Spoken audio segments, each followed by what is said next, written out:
Hello guys, இந்த வீடியோவில் நம்ம எதை பற்றி பார்க்க போகிறோம்னா எஸ்ஐபினா என்னென்னு பார்க்கலாம். அதாவது பார்த்தீங்கன்னா சிஸ்டமேட்டிக் இன்வெஸ்ட்மெண்ட் பிளான். எஸ்ஐபினா நிறையா பேருக்கு தெரிஞ்சிருக்கும். மாதம் 1000 போட்டிங்கன்னா உங்களுக்கு நிறையா ரிட்டர்ன்ஸ் கிடைக்கும். அது மாதிரி நிறையா வீடியோ பார்த்துருப்பீங்க. அதில் ஒரு இது இருக்குது, ஒரு ட்ரிக்கு ஒரு டிஸ்அட்வான்டேஜ் இருக்குது. அது என்னங்கிறத பற்றி நம்ம இந்த வீடியோவில் நம்ம பார்க்கலாம். சரி வாங்க வீடியோக்குள்ளே போகலாம். இப்போ நான் உங்களுக்கு காமிச்சிக்கிட்டு இருக்கேன், அது பார்த்தீங்கன்னா ஒவ்வொரு மாதமும் நாளில் நீங்கள் இன்வெஸ்ட் பண்ணுறது.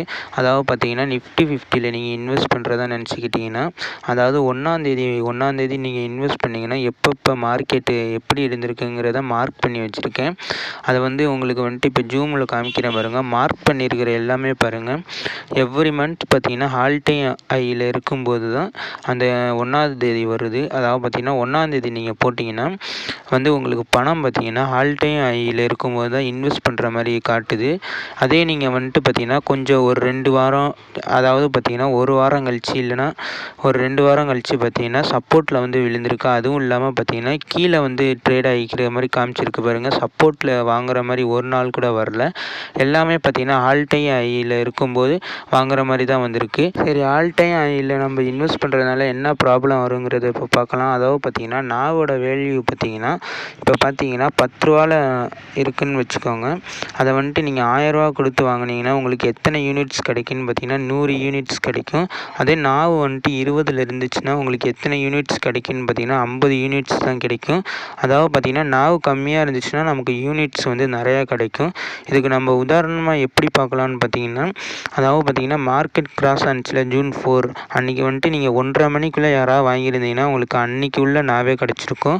நீங்கள் 1:30 மணிக்கு மேலே வாங்கியிருந்தீங்கன்னா அந்த நாவு கிடைக்காம போயிருக்கும். அடுத்த நாள் நாவு தான் கிடைக்கும். அடுத்த நாள் நாவு பார்த்தீங்கன்னா உங்களுக்கு தெரியும் மார்க்கெட் எவ்வளோ மேலே போணுச்சுன்னு. அதுவும் இல்லாமல் பார்த்தீங்கன்னா மார்க்கெட் கிராஸுக்கு முன்னாடியும் ஒரு ஆல் டைம் ஐயில் இருந்துச்சு. அப்பையும் நீங்கள் வாங்கியிருந்தீங்கன்னா உங்களுக்கு யூனிட்ஸ் கம்மியாக கிடச்சிருக்கும்.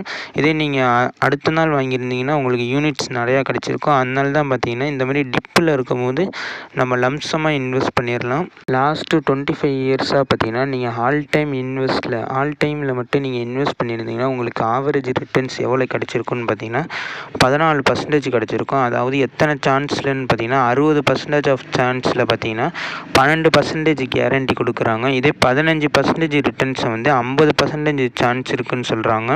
அதாவது பார்த்தீங்கன்னா நீங்கள் ஆல் டைம் ஐயில் இன்வெஸ்ட் பண்ணிங்கன்னா இந்த ரிட்டர்ன்ஸ் கிடைக்கும். 50% வாய்ப்பு இருக்குது 15% கிடைக்கும். ஹலோ கைஸ், அதாவது பார்த்தீங்கன்னா இப்போ டிப்பு விழுந்துச்சுல, அப்போ நீங்கள் நிஃப்டி 50 இன்வெஸ்ட் பண்ணியிருந்தீங்கன்னா இப்போ வரைக்கும் பார்த்தீங்கன்னா உங்களுக்கு எவ்வளோ ரிட்டர்ன்ஸ் கிடச்சிருக்குன்னா ஒரு 10% கிட்ட தான் ரிட்டர்ன்ஸ் கிடச்சிருக்கும். அதாவது பார்த்தீங்கன்னா நீங்கள் அந்த டிப்லேயே நீங்கள் யூஸ் பண்ணியிருந்தால் கூட உங்களுக்கு 10% கிட்ட தான் ரிட்டர்ன்ஸே கிடச்சிருக்கும். அதுவும் பார்த்தீங்கன்னா ஷார்ட் டைமில். இதே நீங்கள் அந்த நேரத்தில் பார்த்தீங்கன்னா ஸ்மால் கேப்பில் நீங்கள் இன்வெஸ்ட் பண்ணியிருந்தீங்கன்னா உங்களுக்கு எவ்வளோ ரிட்டர்ன்ஸ் கிடச்சிருக்குன்னு பார்த்தீங்கன்னா ஒரு 15% கிட்ட ரிட்டர்ன்ஸ் கிடச்சிருக்கும். அதாவது பார்த்தீங்கன்னா ஸ்மால் கேப்பில் நீங்கள் எப்படி இன்வெஸ்ட் பண்ணணும்னு பார்த்தீங்கன்னா எப்போலாம் மார்க்கெட் கிராஷ் ஆகுதோ நிஃப்டி 50 கீழே விழுவுதோ அப்போலாம் ஸ்மால் கேப் பார்த்தீங்கன்னா அதோட பயங்கரமாக ரொம்ப கீழே விழுவும். அதே மாதிரியே நிஃப்டி 50 ரொம்ப மேலே ஏறினுச்சுன்னா அதை விடையே தாண்டி ஒரு மடங்கு கிட்ட கூட ஸ்மால் கேப் மேலே போகும். அதனால் ஷார்ட் டைம் ட்ரேட் பண்ணுறீங்கன்னா இந்த ஸ்மால் கேப்பை யூஸ் பண்ணி நீங்கள் ரிட்டர்ன்ஸ் எடுத்துக்கலாம். நீங்கள் எதில் இன்வெஸ்ட் பண்ணுறதுக்கு முன்னாடி நீங்களே அனலைஸ் பண்ணி இன்வெஸ்ட் பண்ணிக்கோங்க.